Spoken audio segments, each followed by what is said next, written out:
कैसे हैं बाबू आप लोग? तो आज आपको हम कोशिका के बारे में बताएंगे। Yes sir. स्टार्ट किया जाए, शुरू है। तो इसके बाद हम जो है कोशिका संरचना के बारे में बता दिया, अब हम कोशिका के एक एक अंगों के बारे में बताएंगे। ठीक है, चलिए एक एक अंगों के बारे में हम बताते चलते हैं और आप लोग ध्यान से इस चीज को सुनते रहेंगे। ठीक है, चलिए कोशिका के सभी अंगों के बारे में वर्णन कर लिया जाए। ठीक है,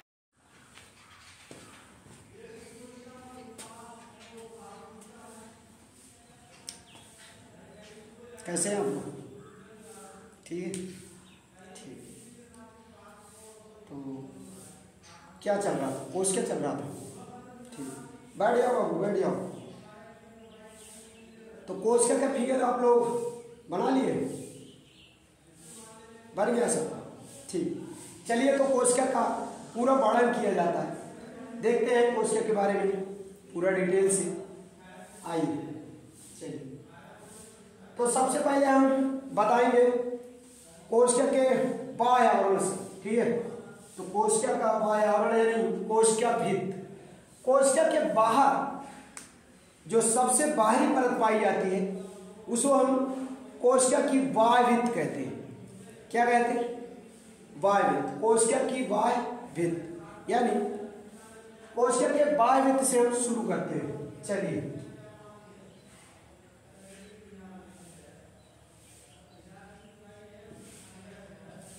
कोशिका की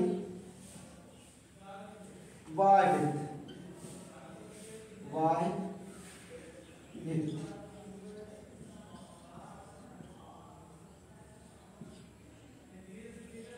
देखो बाबू, कोशिका की बाह्य भित्त को हम इंग्लिश में कहते हैं सेल मेम्ब्रेन, वो भी आउटर यानी आउटर सेल मेम्ब्रेन। कोशिका की बाह्य भित्त, क्योंकि कोशिका जब मैं पढ़ा रहा था आपको उसमें बताया था कि कोशिका की दो भित्त होती है। एक बाहर की तरफ जो भित्त होती है उसे हम कोशिका की बाह्य भित्त कहते हैं, और जो कोशिका के ठीक नीचे वाली दूसरी परत पाई जाती है उसको हम कोशिका की अंतः परत या कोशिका की अंदर की दीवार या अंदर की परत कहते हैं। ठीक है, चलिए कोशिका की बाह्य भित्त के बारे में जान लेते हैं। कोशिका के सबसे ऊपर एक परत पाई जाती है। ऐसा कह सकते हैं कि कोशिका के ऊपर एक परत पाई जाती है जिसको हम कोशिका की बाह्य भित्त कहते हैं या कोशिका का बाह्य आवरण कहते हैं। आवरण कह लीजिए या भित्त कह दीजिए, या इसको इंग्लिश में सेल वॉल भी बोलते हैं। Outer cell wall, outer cell wall यानी बाह्य भित्त, कोशिका की बाह्य भित्त, कोशिका की बाहरी दीवार। ठीक है, तो क्या परिभाषा हुई? कोशिका के सबसे ऊपर एक परत पाई जाती है जिसे हम कोशिका की बाह्य भित्त कहते हैं। समझ में आ रहा बाबू? ठीक ठीक, चलिए ये हो गया कोशिका की बाह्य भित्त। आइए दूसरा देखते हैं। क्या दूसरा आपका है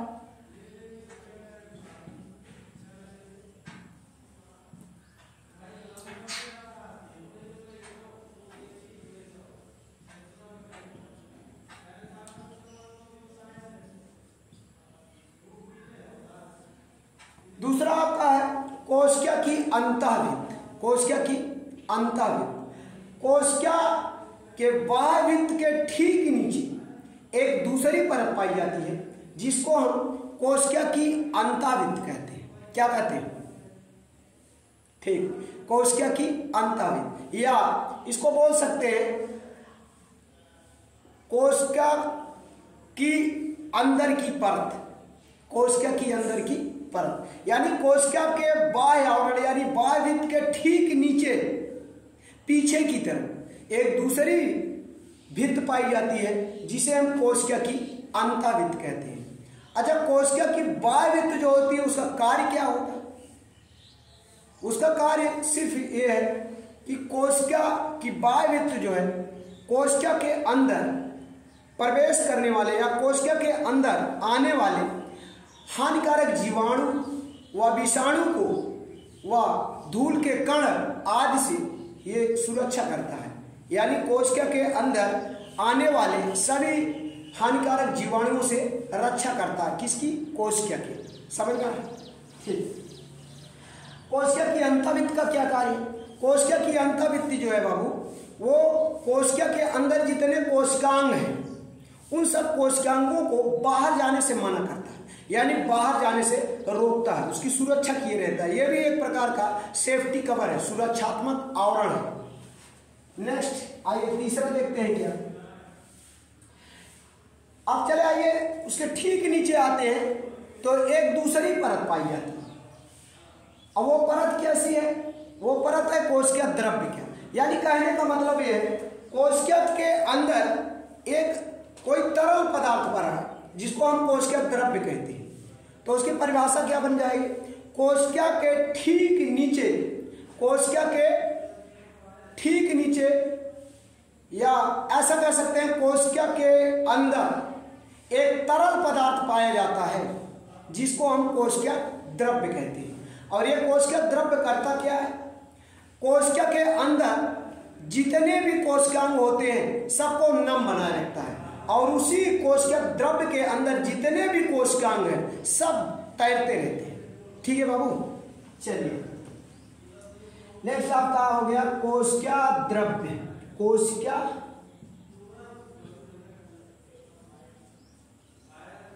द्रव्य, इसे इंग्लिश में बोलते हैं सेल प्लाज्म बोलते हैं। सेल प्लाज्म, मेम्ब्रेन नहीं, मेम्ब्रेन सतह परत। कोशिका द्रव्य जो है वो कोशिका के अंदर भरा होता है और उसी के अंदर सारे कोशिकांग तैरते रहते हैं, और ये कोशिका के अंदर के सभी कोशिकांगों को नम या गीला बनाए रखता है ताकि ये कोशिकांग सूख न जाए, नहीं तो मृत की अवस्था में हो जाएंगे। ठीक है, इसे इंग्लिश में सेल प्लाज्म भी बोलते हैं, सेल प्लाज्म या कोशिका द्रव्य। ठीक है, चलिए आगे देखते हैं आगे क्या है। उसके आगे चले आते हैं माइटोकॉन्ड्रिया। किस पे? माइटोकॉन्ड्रिया।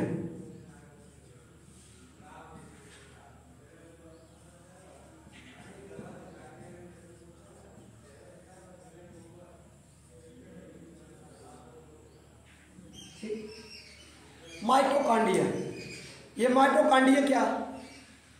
कोशिका के अंदर कोशिका द्रव्य में कुछ अंडेनुमा या अंडे की तरह कोल संरचनाएं पाई जाती है, यानी अंडाकार। कोशिका के अंदर कोशिका द्रव्य में कुछ अंडाकार संरचनाएं पाई जाती है जिसको हम माइटोकॉन्ड्रिया कहते हैं। और ये माइटोकॉन्ड्रिया जो है इसी को हम ऊर्जा घर भी कहते हैं, क्योंकि सारी ऊर्जा बाबू कोशिका की इसी के अंदर निहित रहती है। कोशिका के अंदर जो माइटोकॉन्ड्रिया होता है उसी के अंदर सारे अंगों के लिए, यानी सभी अंगों को क्रियान्वित करने के लिए एक ऊर्जा की जरूरत होती है, और वो ऊर्जा जो है माइटोकॉन्ड्रिया के अंदर एटीपी के रूप में निहित होती है। समझ में आया? यानी कोशिका के अंदर कोशिका द्रव्य में अंडाकार कुछ संरचनाएं पाई जाती हैं और जिसे हम ऊर्जा घर या इसे हम एनर्जी हाउस या फिर कोशिका का रसोई घर भी कहते हैं। और ये क्या करता है? कोशिका के अंदर बनने वाले सारी ऊर्जाओं को, यानी जो जितने भी कोशिका के अंदर ऊर्जा बनेगी उनको निहित रखता है, यानी संचित रखता है। और इसीलिए इसको हम कोशिका का रसोई घर भी कहते हैं, क्योंकि सारा भोजन यानी सारा ऊर्जा जो है इसी के अंदर संचित रहता है, स्टोर रहता है। ठीक है, नेक्स्ट आपको हम बताएंगे छठवां पांचवां। अगला है गाल्जी काय।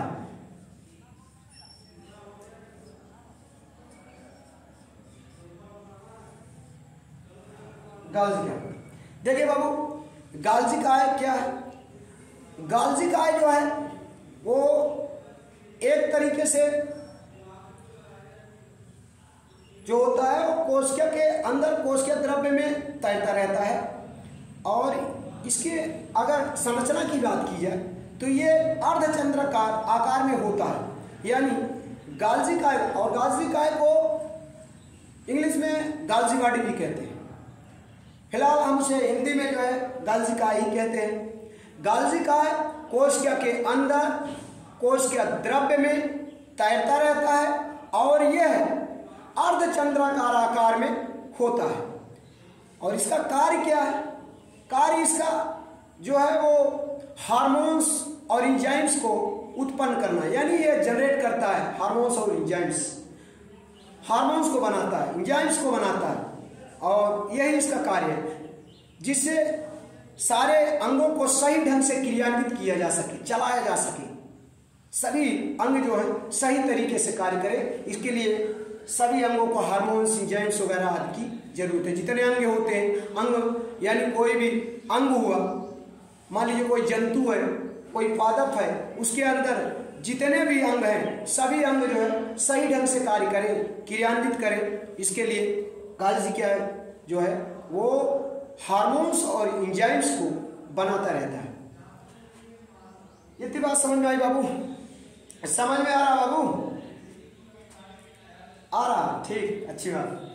चलिए आगे देखते हैं अगला, इसको मिटा देते हैं, लिख लिए, ठीक, मिटा देते हैं। चलिए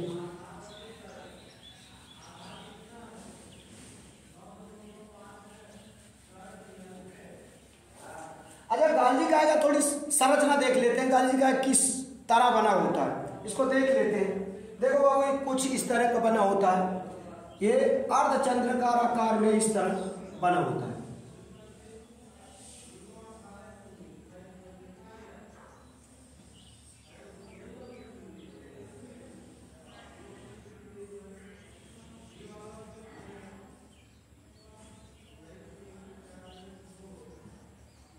कुछ इस तरह होता है। ये आधे चांद के आकार का दिखता है, इसीलिए अर्धचंद्राकार कहते हैं इसे, और इसी का नाम ही गाल्जी का है। और कोशिका द्रव्य के अंदर तैरता रहेगा। कोई जरूरी नहीं बाबू एक ही हो, नहीं, एक से अधिक हो सकता है, एक से अधिक होते हैं, और ये सब जो है हार्मोन्स और एंजाइम्स पैदा करते हैं। ठीक है, एक काम और करता है गाल्जी का जो है, लाइसोसोम जो है बनाता रहता है, यानी लाइसोसोम जो है वो गाल्जी काय से ही उत्पन्न होता है। ठीक है, अभी आगे हम आपको गाल्जी के लाइसोसोम के बारे में बताएंगे। इसका एक कोशिकांग भी लाइसोसोम है, कोशिका का एक अंग लाइसोसोम है जो हमारे गाल्जी काय से ही उत्पन्न होता है। ठीक है, आइए देखते हैं आगे।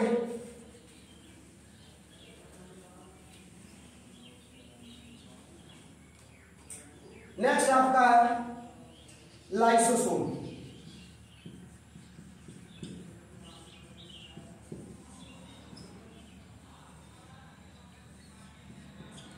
लाइसोसोम, इसे बाबू लाइसोसोम जो है अगर देखा जाए तो कोशिका द्रव्य के अंदर गोल आकार में होता है और तैरता रहता है।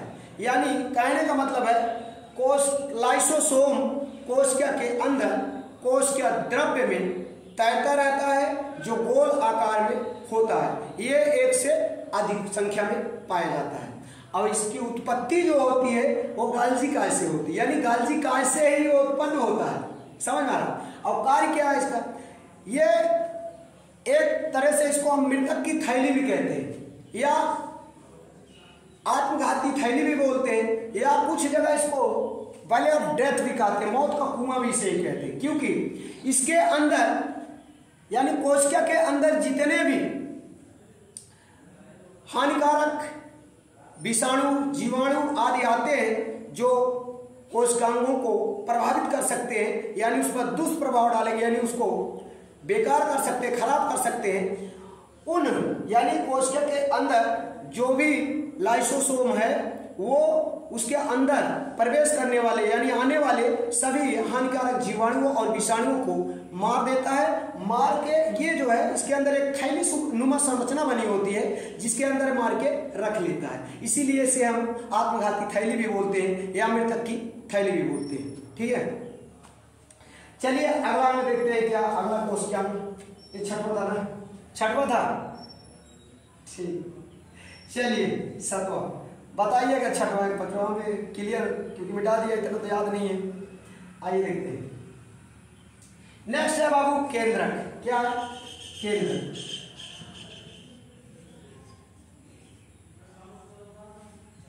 केंद्रक, केंद्रक को हम इंग्लिश में सेंट्रल बोलते हैं या न्यूक्लियस बोलते हैं। ये कोशिका द्रव्य के अंदर तैरता रहता है। यानी केंद्रक की अगर परिभाषा आपको पूछी जाए, आपसे पूछी जाए, तो आप क्या बताएंगे? केंद्रक जो है वो कोशिका के अंदर कोशिका द्रव्य में तैरता रहता है और ये लगभग गोल आकार में होता है और ये एक से अधिक, दो या दो से या एक से अधिक हो सकता है। कोई जरूरी नहीं बाबू ये एक से अधिक भी हो सकता है। ठीक है, हम तो फिगर को भाई देखिए, जो आपको फिगर बना दिखाए थे उसमें एक दिखाए थे, क्योंकि उसके कापी के जो क्षेत्रफल है, कापी के क्षेत्रफल के अनुसार ही छापा था। अब कई केंद्र बना दे, कई कोशिकांग, ढेर सारे कोशिकांग बना दे, तो फिगर बहुत बड़ा बनाना होगा ना, तो उसके लिए कापी जो है उसका एरिया अवेलेबल नहीं है, इसलिए उस हिसाब से बनाना होता है कि एक दो अंक दिखा दिया जाए, बाकी जो है उस हिसाब से एडजस्ट कर दिया जाए। यानी एक अंक, एक या दो, तीन, चार ऐसा दिखा सकते हैं, इससे ज्यादा नहीं दिखा सकते। तो केंद्रक करता क्या, इसको भी देख लेते हैं। केंद्रक कोशिका के अंदर कोशिका द्रव्य में तैरता रहता है जो गोल आकार में होता है और ये जो है कोशिका के अंदर जितने कोशिकांग होते हैं, यानी कोशिका के जितने अंग होते हैं, सबको क्रियान्वित करने का कार्य करता है, यानी सबको क्रियान्वित कराता है। सब जितने अंग हैं, जितने कोशिकांग हैं, वो सब सही तरीके से कार्य करे, इसके लिए ये कार्य करता रहता है, यानी कंट्रोलिंग का काम करता है, इसको कंट्रोल करता है, नियंत्रित करता है। कोशिका के सभी कोशिकांगों को नियंत्रित करने का काम करता है, यानी कंट्रोल करता है। ठीक है, समझ में आया? अब एक बार फिर से देख लीजिए।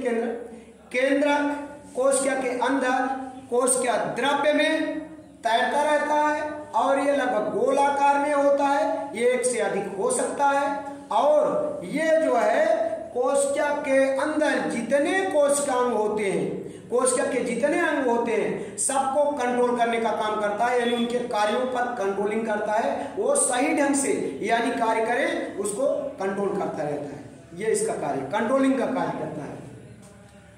एक तरीके से ये कंट्रोलर है, मतलब कंट्रोलर कर सकते हैं। कंट्रोलिंग का काम भाई जो करे वो क्या कंट्रोलर ही है, सबको कंट्रोल करता है, सबका मालिक है, ये सबको कंट्रोल करने का कार्य करता है। ठीक है, नेक्स्ट है बाबू, आइए देखते हैं। 8वां आगे आपका केंद्रक द्रव्य है। क्या है?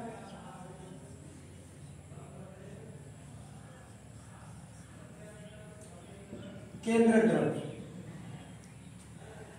न्यूक्लियस प्लाज्म से इंग्लिश में कहते हैं। यानी केंद्रक के अंदर जो द्रव्य भरा हो उसे हम केंद्रक द्रव्य कहते हैं। अभी बाबू हमने इसको बताया था, देखिए इसके पहले हमने बताया कोशिका द्रव्य। कोशिका के अंदर जो द्रव्य है उसको हम कोशिका द्रव्य कहेंगे, केंद्रक के अंदर जो द्रव्य है उसे केंद्रक द्रव्य। अभी आगे हम आपको बताएंगे केंद्रिक के बारे में, और केंद्रिक में एक द्रव्य भरा होता है जिसको हम केंद्रिक द्रव्य कहते हैं। इस तरह देखा जाए तो तीन तरह का द्रव्य का वर्णन आपको मिलेगा। कोशिका के अंदर जो द्रव्य पाया जाएगा उसको हम कोशिका द्रव्य कहेंगे, केंद्रक के अंदर जो द्रव्य पाया जाएगा उसे हम केंद्रक द्रव्य कहेंगे, और केंद्रिक के अंदर जो द्रव्य पाया जाएगा उसको हम केंद्रित द्रव्य कहेंगे। ठीक है, इस तरह इसके अंदर तीन प्रकार के द्रव्य पाए जाते हैं। तो केंद्रक द्रव्य की परिभाषा आप यही बताएंगे, केंद्रक के अंदर एक द्रव्य पाया जाता है जिसको हम केंद्रक द्रव्य कहते हैं। और केंद्रक द्रव्य ये करता क्या है? केंद्रक द्रव्य जो है ये केंद्रक के अंदर जितने और भी अंग हैं उनको जो सबको नम बनाए रखता है, गीला बनाए रखता है। यानी केंद्रक के अंदर जो है अंग वो सही ढंग से गीले बने हो जिससे वो जीवित रहे। और दूसरी बात, ये केंद्रक द्रव्य जो है इसके अंदर जो कोशिकांग होते हैं वो तैरते रहते हैं और एक दूसरे को केंद्रक द्रव्य का मतलब को द्रव्य का नियमन होता रहता, जितने अंग हैं एक दूसरे के पास पहुंचते रहते हैं। कहने का मतलब यह है केंद्रक द्रव्य जो है कुल मिला जुला के आप समझिए केंद्रक के अंदर जो द्रव्य भरा है उसी के अंदर केंद्रक के सारे कोशिकांग तैरते रहते हैं और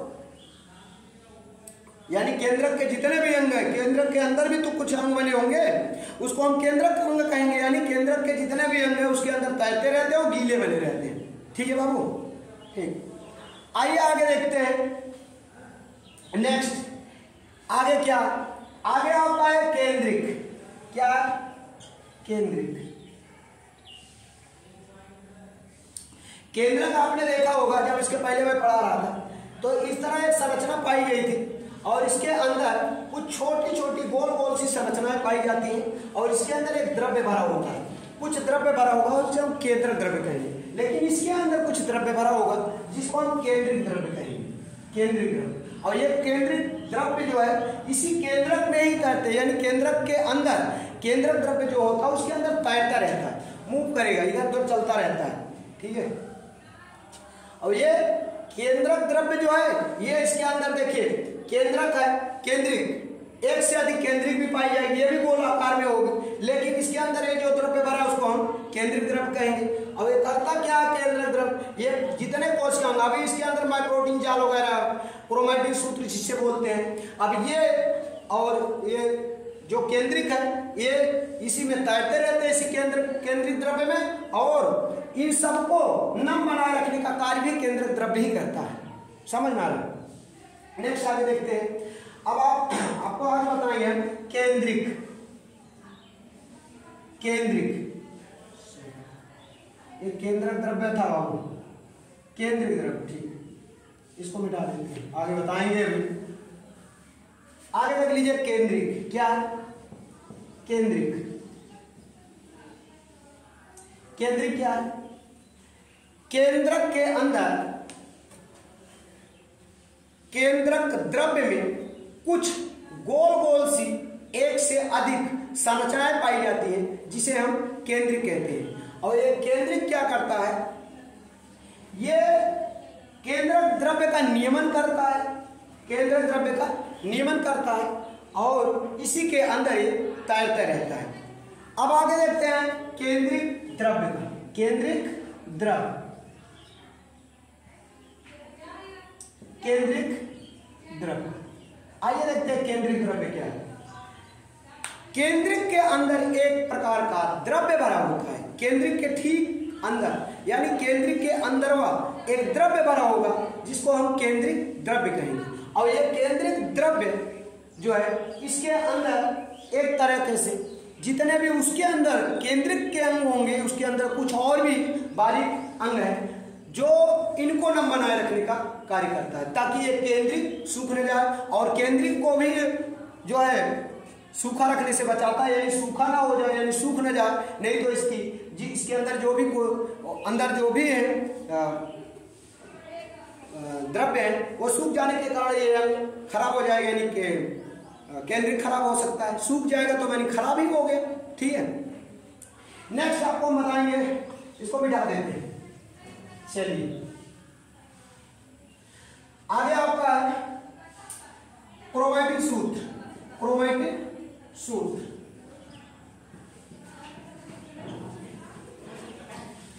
क्रोमैटिन सूत्र आइए देखते हैं। क्रोमैटिन सूत्र क्या? इस केंद्र के अंदर कुछ धागे नुमा संरचनाएं दिखाई देगी आपको, धागे की तरह एक संरचना दिखाई देगी जिसको हम क्या बोलेंगे, क्रोमैटिन सूत्र या क्रोमैटिन नेट भी इसे बोल सकते हैं। क्रोमैटिन सूत्र या क्रोमैटिन नेट, ये केंद्र के अंदर एक प्रकार से धागे नुमा संरचना पाई जाती है जिसको हम क्रोमैटिन सूत्र या क्रोमैटिन जाल भी कहते हैं, या इसे इंग्लिश में क्रोमैटिन नेट भी कहते हैं। और इसी के अंदर बाबू डीएनए और आरएनए पाए जाते हैं, डीएनए और आरएनए पाए जाते हैं। और ये डीएनए जो है एक आनुवांशिक पदार्थ होता है जो माता पिता के लक्षणों को संतान तक पहुंचाने का कार्य करता है, यानी एक आनुवांशिक पदार्थ होने की वजह से ये इसके अंदर जो होते हैं जीन्स वो माँ बाप के यानी जो दंपत्ति होते हैं, दंपत्ति के लक्षणों को उनकी आने वाली संतानों तक या उनकी आने वाली पीढ़ियों तक पहुंचाने का कार्य सिर्फ ये डीएनए करता है। ठीक है, आइए आगे देखते हैं। अभी आपका एक अंग और बताएंगे, वो क्या है देख लेते हैं। आगे आपका है, नेक्स्ट पॉइंट ले लीजिए, अंतःप्रद्रवी जालिका। अंतःप्रद्रवी जालिका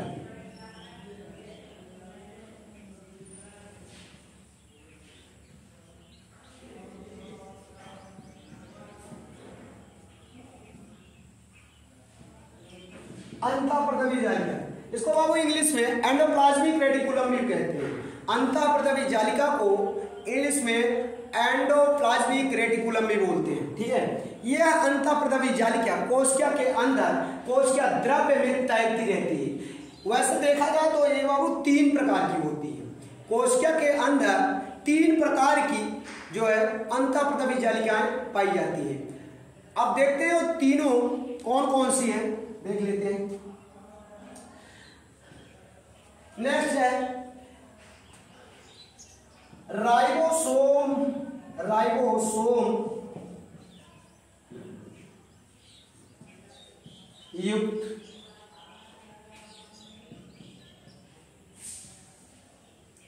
अंतःप्रद्रवी जालिका। अंतःप्रद्रवी जालिका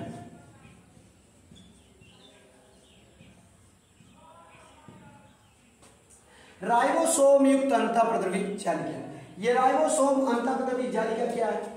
राइबोसोम युक्त यानी राइबोसोम वाली भी इसे कह सकते हैं। राइबोसोम वाली अंतःप्रद्रवी जालिका यानी 3 प्रकार की अंतःप्रद्रवी जालिकाएं होती हैं। एक ऐसी भी नलिकाकार अंतःप्रद्रवी जालिका होगी जिसके ऊपर राइबोसोम के छोटे छोटे कण चिपके होते हैं, इसीलिए हम राइबोसोम वाली या राइबोसोम युक्त अंतःप्रद्रवी जालिकाएं कहते हैं। ये देखिए कैसे बनी होती है। कुछ हमने इस तरह नमूना आपको दिखाया था, जैसे केंद्रक था, ये केंद्रक मान लीजिए। केंद्रक के इस भाग पर मैंने कुछ इस तरह संरचनाएं दिखाया था।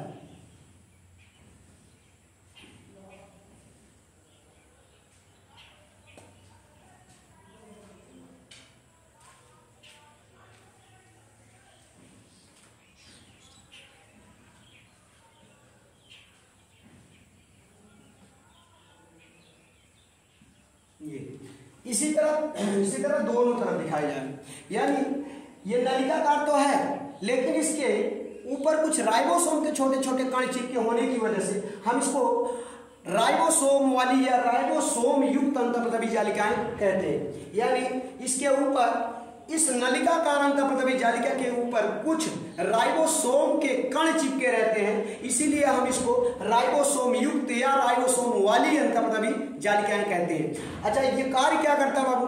जितने भी अंतःप्रद्रवी जालिकाएं हैं वो सब अलग अलग अपने हिसाब से कार्य करती रहती है। जैसे ये कोशिका द्रव्य का नियमन भी करती है और एक तरह से कोशिका के अंदर रह करके कोशिका की दीवार को थामे रखने का काम करे, यानी सहारा प्रदान करने का कार्य करती है अंतःप्रद्रवी जालिका।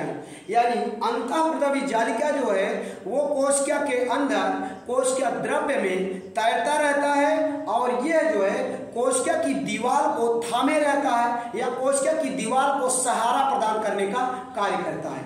और ये राइबोसोम वाली अंतःप्रद्रवी जालिका क्या करती है? राइबोसोम वाली अंतःप्रद्रवी जालिका जो है कोशिका के अंदर उत्पन्न होने वाले अतिरिक्त प्रोटीन को यानी फालतू प्रोटीन को अवशोषित कर लेता, एब्जॉर्ब कर लेता।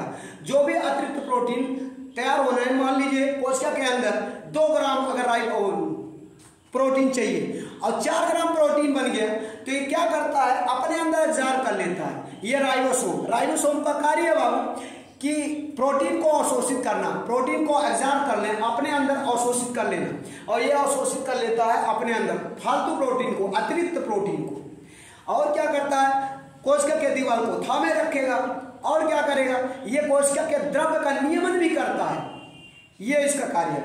नेक्स्ट आगे आइए देखते हैं। आगे आपका है नलिकाकार अंतःप्रद्रवी जालिका। नलिका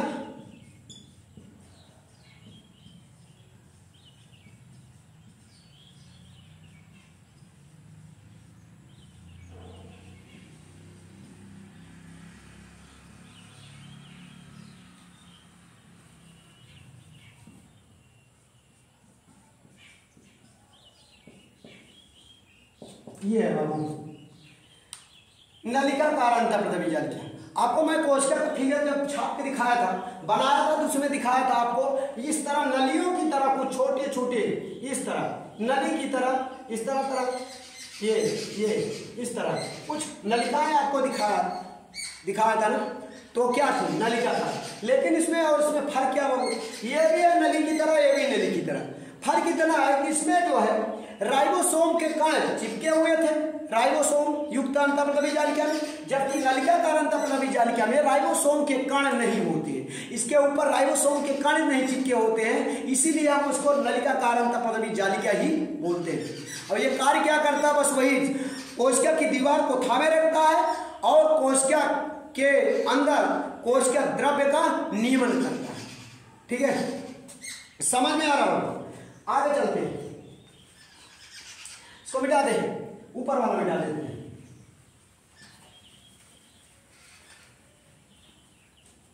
नेक्स्ट है आपका तीसरा शाखाकार अंतःप्रदवी जालिका।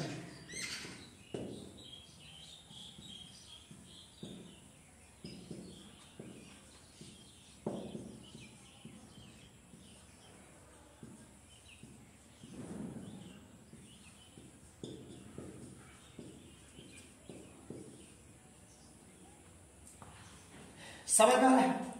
पहला कौन था, राइबोसोम वाली अंतःप्रदवी जालिका या राइबोसोम युक्त अंतःप्रदवी जालिका।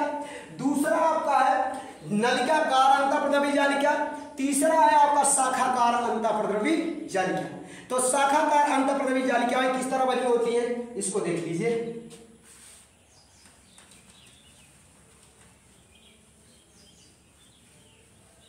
देखो बाबू, कुछ इस तरह उसका नमूना दिखाया था आपको। ये शाखाकार का मतलब हुआ शाखाएं निकली हुई, टहनियां की तरह निकला। यानी कहने का मतलब है शाखाकार अंतःप्रदवी जालिका एक प्रकार की ऐसी अंतःप्रदवी जालिका है जो कोशिका के अंदर कोशिका द्रव्य में तैरता रहता है और ये शाखा युक्त होती है, यानी शाखा वाली होती है, शाखाओं के रूप में होती है, इसीलिए इसका नाम जो है शाखाकार अंतःप्रदवी जालिका कहते हैं। यह जो है कोशिका के अंदर रह करके कोशिका की दीवार को थामे रखता है, यानी कहने का मतलब एक तरह से हड्डी का काम कर रहा है, ये थामे रहा। जैसे मान लीजिए हमारे आपके शरीर में से अगर बहुत सारे हड्डियों को अगर निकाल दिया जाए तो क्या होगा, अगर सारी हड्डियों को निकाल दिया जाए तो हम आप क्या बन जाएंगे, अमीबा बन जाएंगे। जैसे गुब्बारों में पानी भर के ढकेल दिया जाए, जिधर दबाव पड़ा उधर पिचक जाएगा, जिधर नहीं दबाव पड़ा फूला रहेगा, तो इसका आकार अनिश्चित हो जाएगा। यानी कोशिकाओं का आकार अनिश्चित हो जाने के कारण मतलब इसका आकार बदल जाएगा ना। तो कहने का मतलब ये कोशिका को एक निश्चित आकार देने का भी कार्य करता है और प्लस उसके साथ साथ ये जो है कोशिका के अंदर रह करके कोशिका की दीवार को थामे रखने का काम करता है। दूसरी बात कोशिका के द्रव्य का नियमन भी करता है। ये है, समझ में आ रहा होगा। चलिए नेक्स्ट अगला देखते हैं क्या है। अगला सेंट्रोसोम।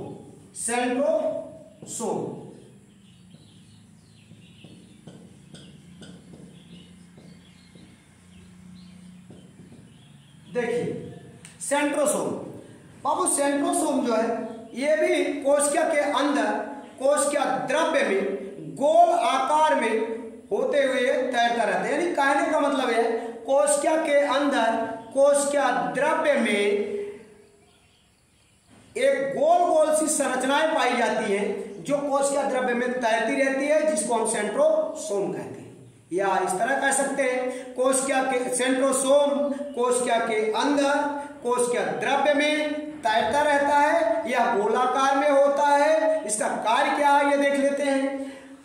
सेंट्रोसोम जो है वो एक तरीके से कोशिका विभाजन में काम करता है, कोशिका को विभाजित करने में कार्य, मतलब कोशिका विभाजन के कार्य में शामिल ये होता है, यानी कोशिका विभाजन में मदद करता है। यानी कोशिकाएं विभाजित होंगी तभी तो कोशिका जो है बढ़ेगी, जब कोशिका बढ़ेगी तो शरीर बढ़ेगी, शरीर ग्रोथ करेगी। यानी छोटा बाबू है, अगर कोशिका विभाजन ना हो तो जितना साइज का होगा उतना ही रह जाएगा, क्योंकि कोशिका विभाजित नहीं होंगी तो कोशिका बढ़ेगी नहीं। जब कोशिका बढ़ेगी नहीं तो शरीर ग्रोथ नहीं करेगा, यानी शरीर बढ़ेगा नहीं।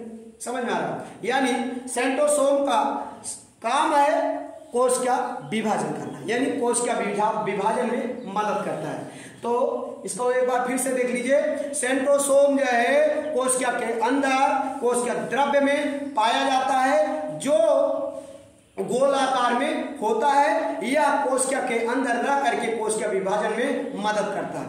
थैंक यू बाबू, आज का क्लास बस यही, इसके लिए आप धन्यवाद।